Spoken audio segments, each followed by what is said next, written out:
Mari kita mempersiapkan hati kita untuk menyambut kebenaran firman Tuhan. Saya mengundang Bapak Ibu untuk berdiri bersama-sama.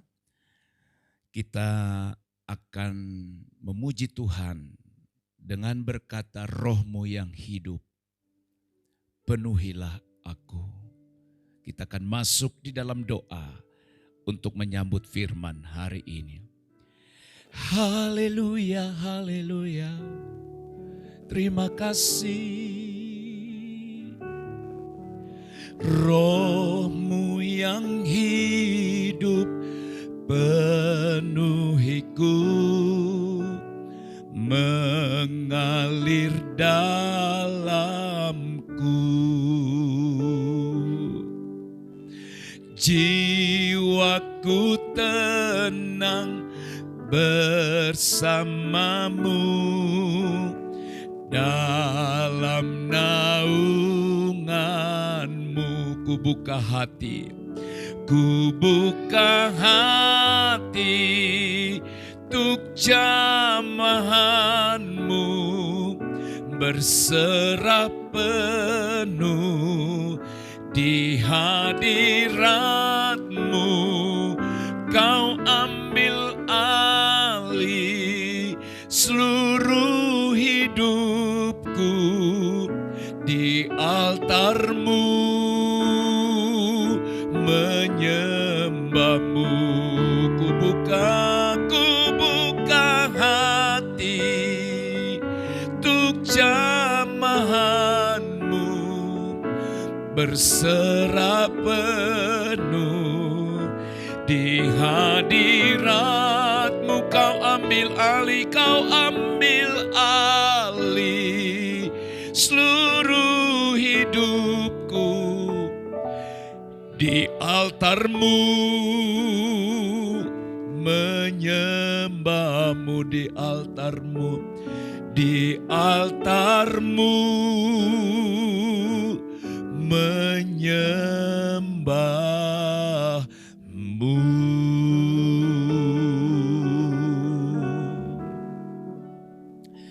Bapa di sorga, dalam nama Tuhan Yesus Kristus, kami mengucap syukur pada kesempatan ini Tuhan.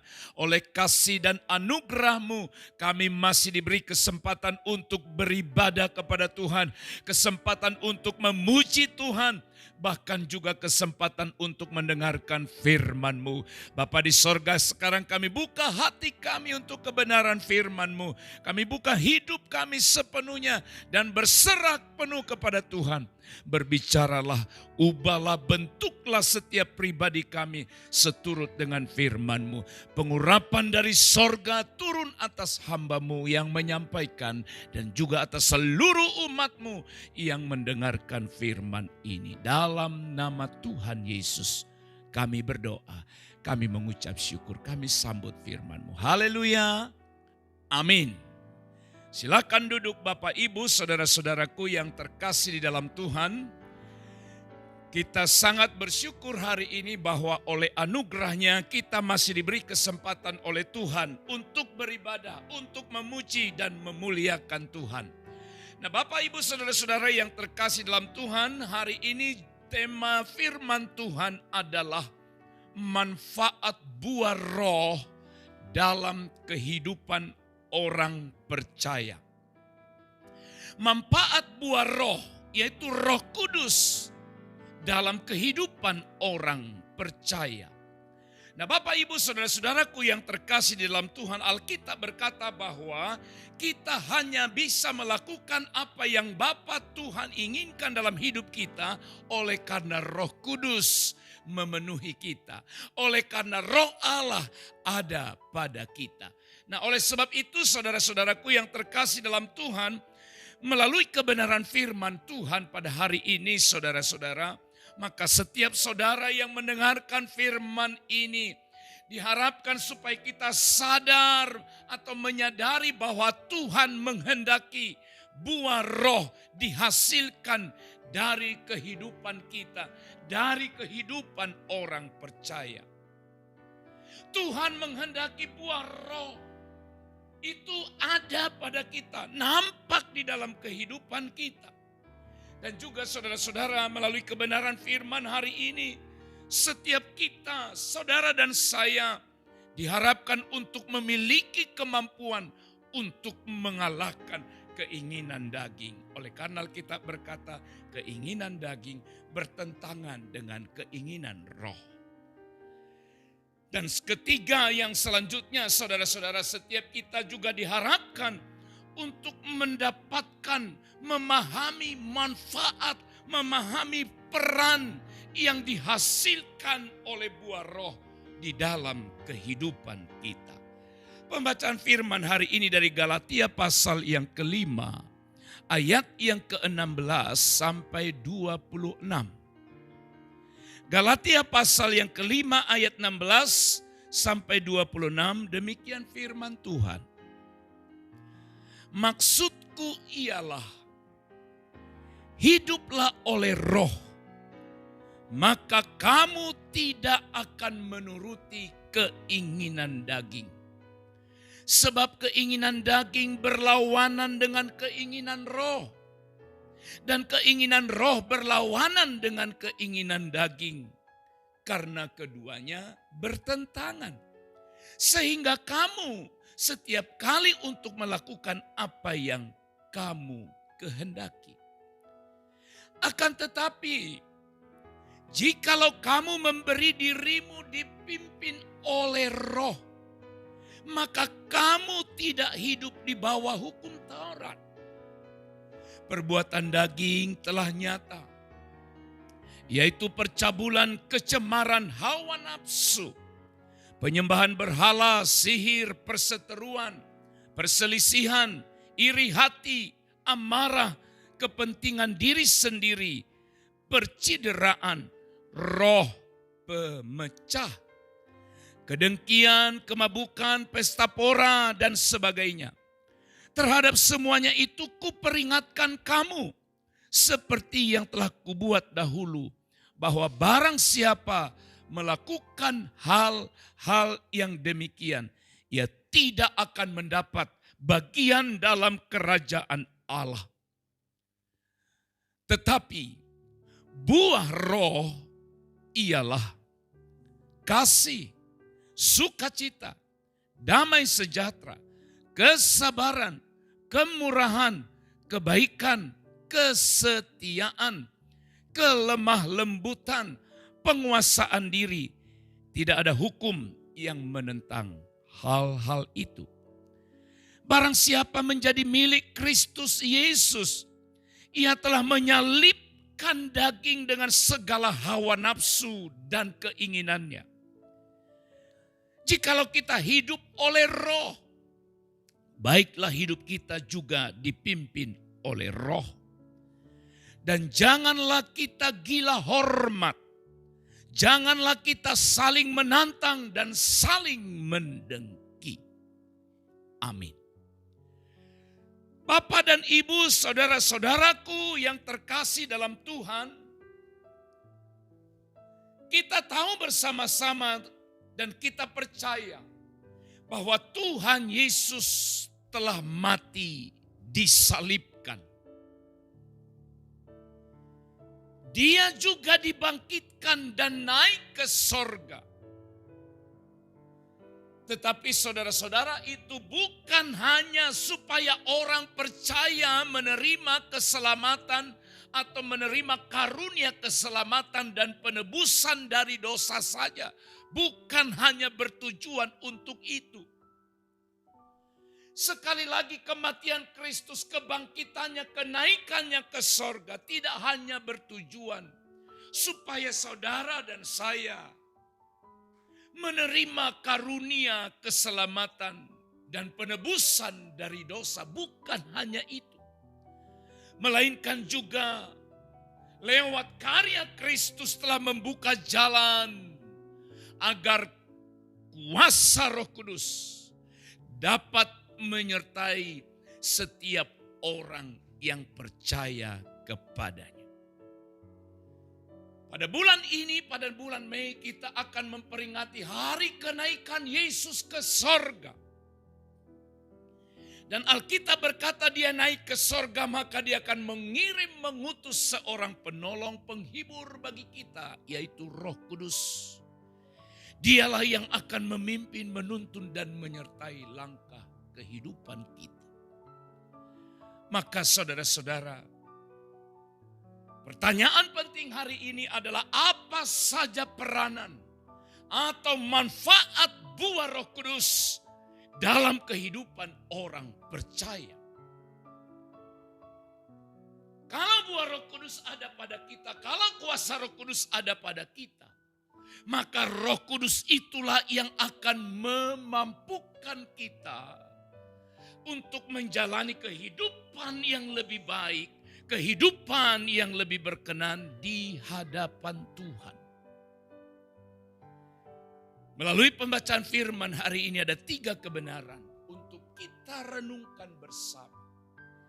Manfaat buah roh dalam kehidupan orang yang percaya, Bapak Ibu Saudara. Yang pertama adalah buah roh itu bermanfaat bagi saudara dan saya agar kita tidak menuruti keinginan daging. Sekali lagi, agar kita tidak menuruti keinginan daging. Di dalam ayat yang ke-16, dari ayat yang sudah kita baca hari ini, Alkitab berkata, maksudku ialah hiduplah oleh roh, maka kamu tidak akan menuruti keinginan daging. Hiduplah oleh roh, maka kamu tidak akan menuruti keinginan daging. Saudara-saudara, dalam kehidupan kita, 2 keinginan ini sedang berjalan bersama. Keinginan roh dan keinginan daging. Dan setiap kita, entahkah sudah percaya Yesus atau tidak percaya, orang Kristen yang lama atau orang Kristen baru, pasti diperhadapkan dengan tantangan ini. Makanya Rasul Paulus berkata kepada jemaat itu, supaya mereka yang menyatakan diri atau percaya, atau yang menyebut dirinya hidup oleh roh, maka dia tidak lagi menuruti keinginan daging. Kenapa saudara-saudara? Ayat yang ke-17 juga berkata begini. Sebab keinginan daging berlawanan dengan keinginan roh. Keinginan daging berlawanan dengan keinginan roh. Dan keinginan roh berlawanan dengan keinginan daging. Karena keduanya bertentangan. Ini pergumulan orang percaya. Jadi saudara-saudaraku yang dikasih Tuhan, sebagai orang yang percaya tidak hanya memikirkan kehidupan di dunia ini dalam pengertian apa yang akan kumakan, yang kupakai, masa depan hidupku, masa depan rumah tangga, masa depan pekerjaanku dan lain sebagainya. Bukankah kita seringkali merasa atau mengklaim diri Roh Kudus ada padaku? Amin. Memang setiap orang percaya harus yakin bahwa Roh Kudus ada pada dia.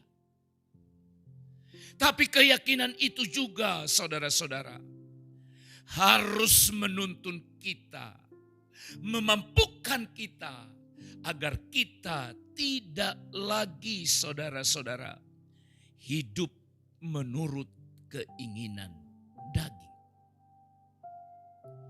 Saudara-saudara, kita ingin melakukan apa yang baik di mata Tuhan. Semua kita ada kerinduan itu. Namun seringkali hal yang kita lakukan malah sebaliknya. Ingin melakukan apa yang baik tetapi yang buruk yang kita lakukan. Kita ingin menyenangkan Tuhan tetapi yang lain yang kita lakukan. Saudara-saudara, masih ingatkah Bapak Ibu?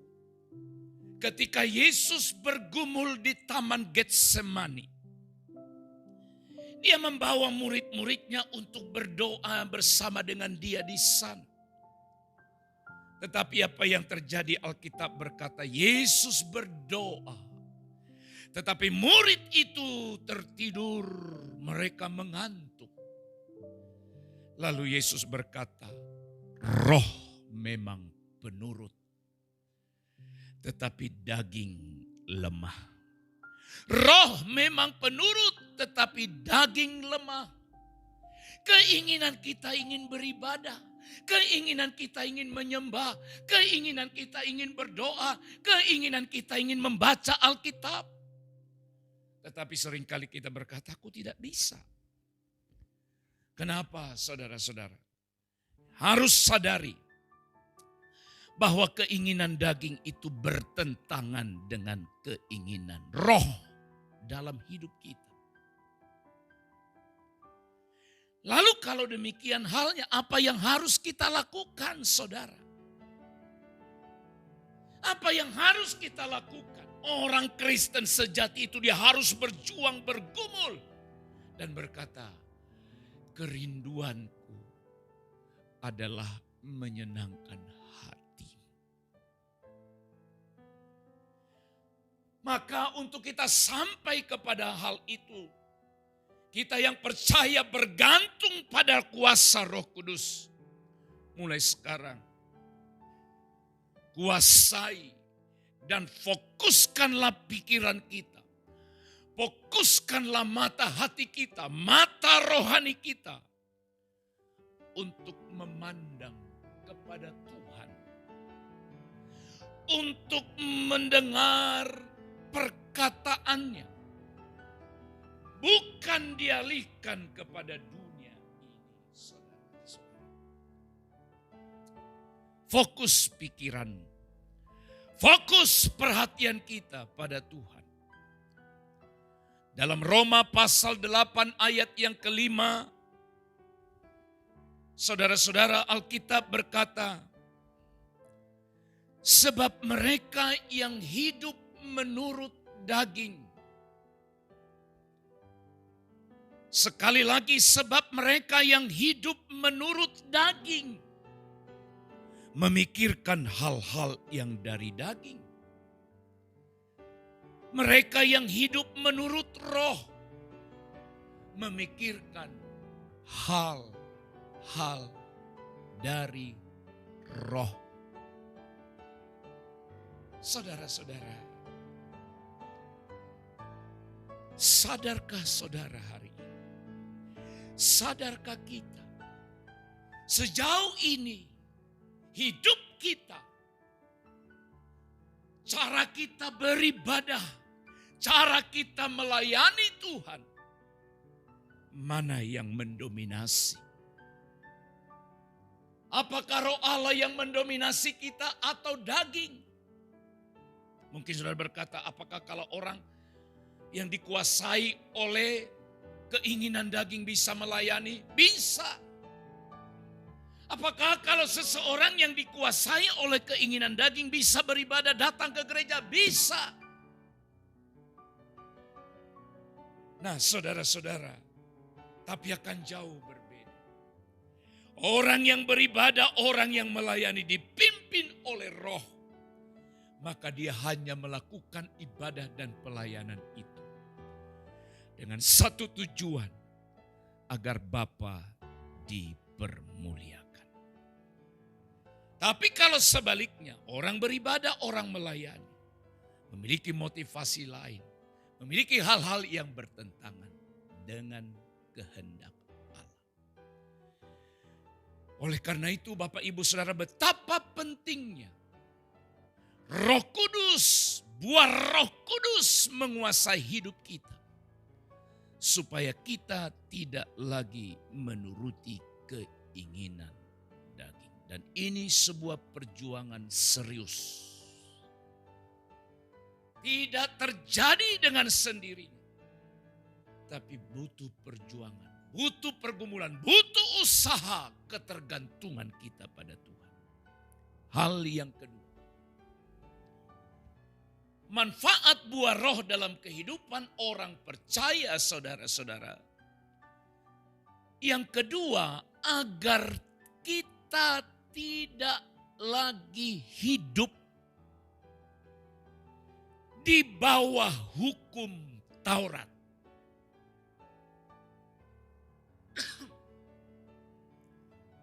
Tidak lagi hidup di bawah hukum Taurat. Ayat yang ke-18. Akan tetapi, jika kamu memberi dirimu dipimpin oleh Roh, maka kamu tidak hidup di bawah hukum Taurat. Maka kamu tidak hidup di bawah hukum Taurat. Saudara-saudara yang terkasih di dalam Tuhan, Alkitab berkata tidak seorang pun yang mampu sanggup melakukan seluruh tuntutan hukum Taurat. Tidak seorang pun. Tetapi Kristus datang bukan untuk meniadakan, tetapi untuk menggenapi hukum Taurat itu. Maka saudara-saudara, kalau hidup kita dipimpin oleh Roh, maka kita atau hidup kita tidak lagi di bawah hukum Taurat. Kita menerima segala berkat keselamatan karena kasih karunia Tuhan yang menyelamatkan dan memberi segala berkat rohani kepada kita. Sekali lagi saudara-saudara, kita menerima segala berkat keselamatan karena kasih Tuhan. Kasih Tuhan yang menyelamatkan kita dan yang memberikan kita berkat rohani. Saudara-saudara,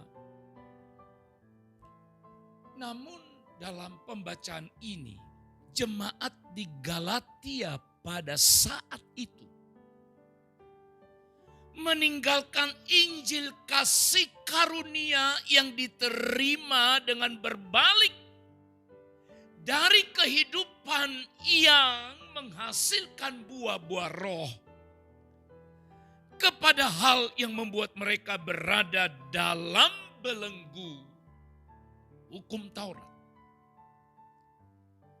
Mereka meninggalkan Injil kasih karunia.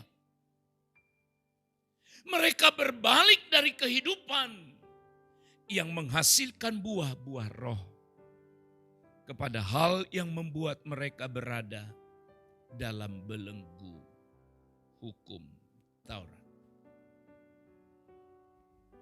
Maka oleh sebab itu saudara-saudara, kita harus terus-menerus melekat dan menghasilkan buah-buah roh. Agar kita tidak memulai dalam roh, tetapi pada akhirnya mengakhiri dalam daging. Ini sebuah pergumulan juga. Mungkin Bapak Ibu pernah tahu, pernah melihat, pernah mendengar. Tadinya dia orang yang sungguh-sungguh. Seorang pelayan, seorang Kristen sejati. Tapi sekarang dia sudah berbalik. Dia meninggalkan Tuhan, meninggalkan pelayanan, meninggalkan ibadah. Lalu sekarang muncul pertanyaannya, kenapa bisa? Apa yang membuat dia bisa seperti itu? Saudara-saudara, dia tidak lagi melekat. Tidak lagi melekat, tidak lagi bergantung kepada Allah yang punya kuasa. Yaitu roh Allah dalam hidup kita. Saya teringat kepada apa yang dikisahkan dalam perjanjian lama. Alkitab berkata ketika Roh Allah undur dari Saul. Ketika Roh Allah undur dari Saul, meninggalkan Saul, maka Saul melakukan apa yang jahat di mata Tuhan. Apa yang jahat di mata Tuhan itulah yang dilakukan olehnya. Oleh karena apa? Roh Allah undur daripadanya. Jadi sebenarnya sangat mudah untuk kita mendeteksi hidup kita. Kalau saudara dan saya tidak lagi takut berbuat dosa, tidak lagi takut melakukan satu tindakan berdosa, tindakan bersalah, tidak ada rasa takutnya, hati-hati. Jangan-jangan Roh Allah sudah undur dan meninggalkan. Tapi ketika engkau merencanakan, memikirkan satu tindakan bersalah, dibuatnya engkau gelisah, dibuatnya engkau tidak bisa nyaman. Bersyukurlah oleh karena Roh Allah masih ada pada kita. Saudara-saudara, jangan pernah meninggalkan persekutuan dengan Tuhan. Kita harus selalu bergantung pada Roh. Kita harus selalu berkata, aku buka hati dan aku berserah diri kepada Roh-Mu yang kudus. Hal yang ketiga yang terakhir. Manfaat buah roh dalam kehidupan orang percaya. Saudara-saudara, dengan buah roh itu atau buah roh itulah yang membuat kita akhirnya dipimpin oleh Roh. Hidup yang dipenuhi dengan Roh. Hidup yang dipenuhi dengan buah roh mengakibatkan seseorang itu dipimpin oleh Roh. Ayat 25. Jikalau kita hidup oleh Roh, perhatikan baik. Jikalau kita hidup oleh Roh, baiklah hidup kita juga dipimpin oleh Roh. Baiklah hidup kita juga dipimpin oleh Roh. Maka sebenarnya mana yang lebih penting, saudara? Karunia-karunia rohkah atau buah roh itu sendiri? Ada orang mengejar karunianya, tapi buahnya tidak nampak. Ada orang berkata dia sudah berbahasa roh. Ada orang juga berkata tadinya dia berbahasa roh, sekarang tidak melayani lagi. Saudara-saudara, bagi saya percaya semua penting. Tapi yang jauh lebih penting adalah bagaimana buah roh itu hidup di dalam kita atau kita menghidupinya. Maka Paulus berkata, jikalau kita hidup oleh Roh, baiklah hidup kita juga dipimpin oleh Roh. Bapak, Ibu, Saudara-saudara, di zaman yang semakin sukar seperti hari-hari ini, seperti saat-saat sekarang ini, kita membutuhkan pimpinan Tuhan lebih dari hari-hari sebelumnya. Amin, saudara. Kita membutuhkan pimpinan, tuntunan, perlindungan. Dan bagaimana supaya itu bisa terjadi, maka itu hanya bisa terjadi semau kita atau kalau kita mau lebih mendekat, melekat, bergantung kepada Dia.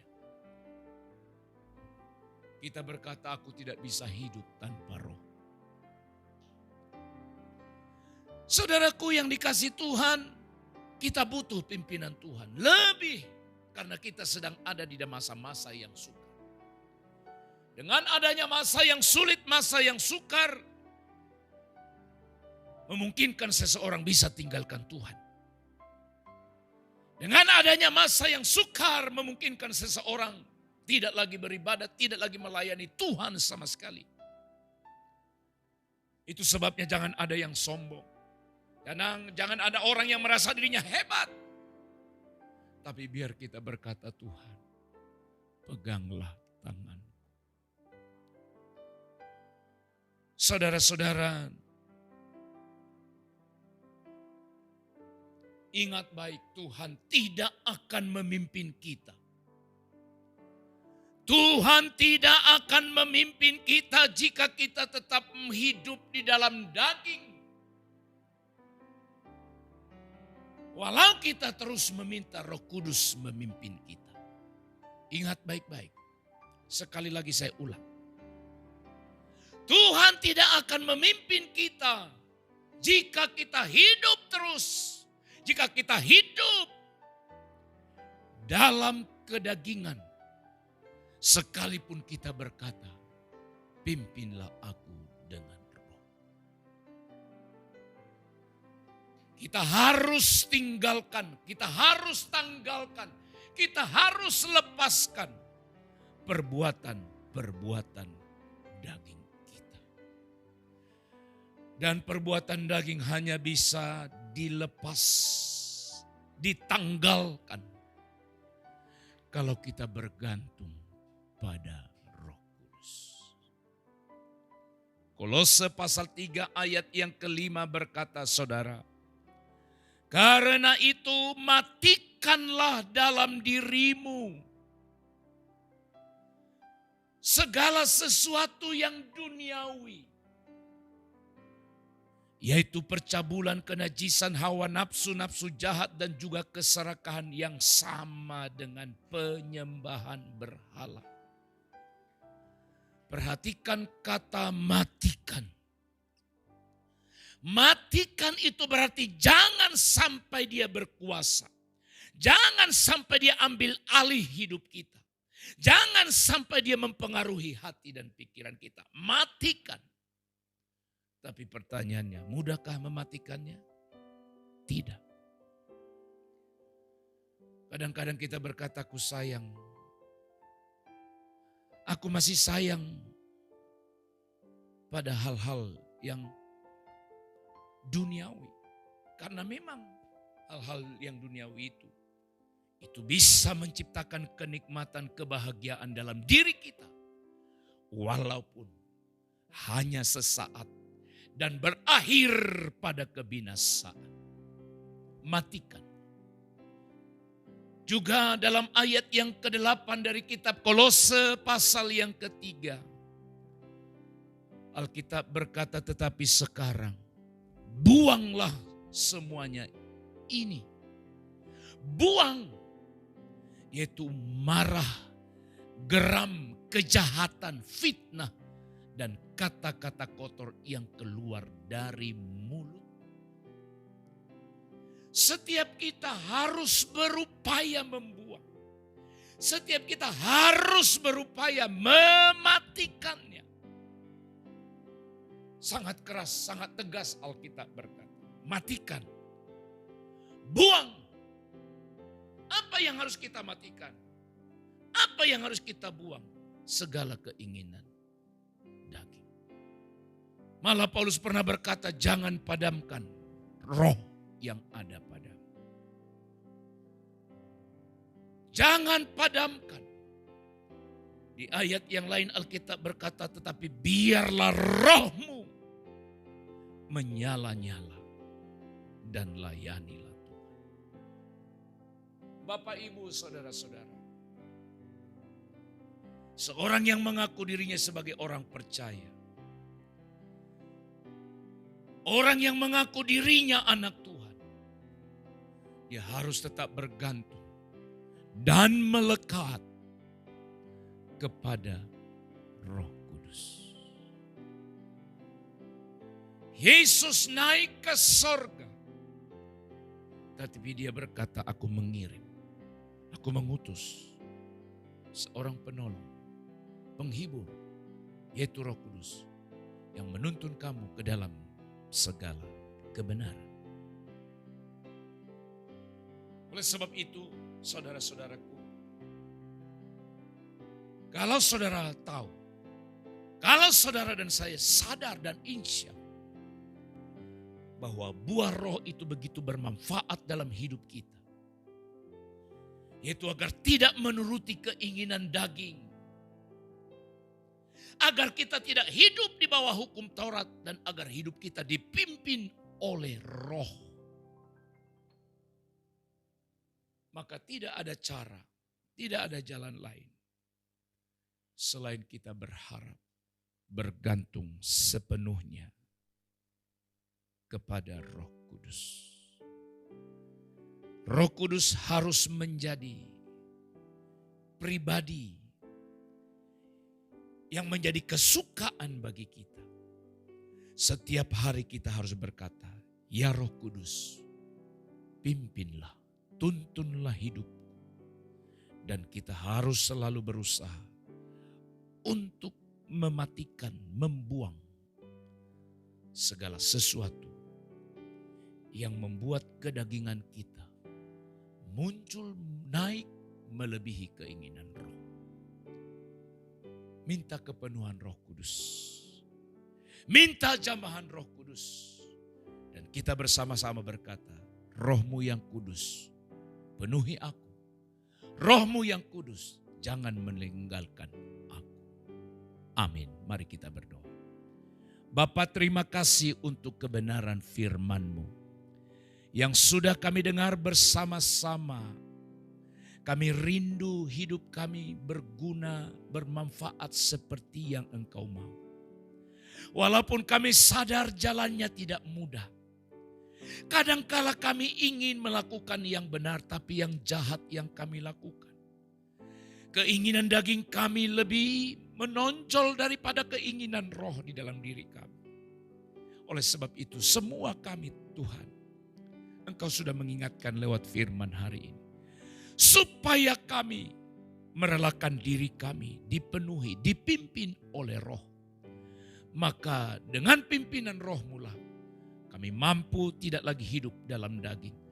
Oleh kuasa-Mu lah kami tidak lagi hidup di bawah hukum Taurat.